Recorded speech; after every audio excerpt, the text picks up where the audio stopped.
Penjabat Wali Kota Ambon, penjabat Bupati Buru, dan juga penjabat Bupati Seram bagian Barat resmi dilantik.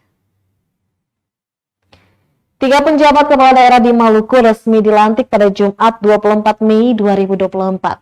Ketiganya yakni penjabat Wali Kota Ambon Domingus Nikodemus Boykaya, Ahmad Jais Eli sebagai penjabat Bupati Seram bagian Barat, dan Syarif Hidayat sebagai penjabat Buru.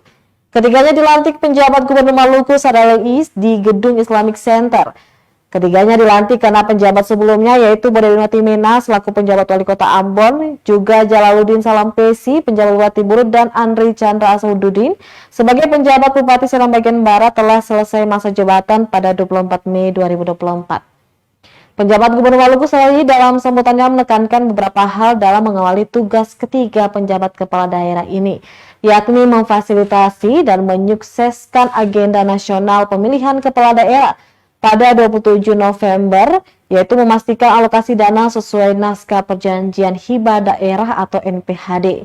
Sadalais juga meminta ketiganya menjaga netralitas ASN menjelang pesta demokrasi 5 tahunan itu.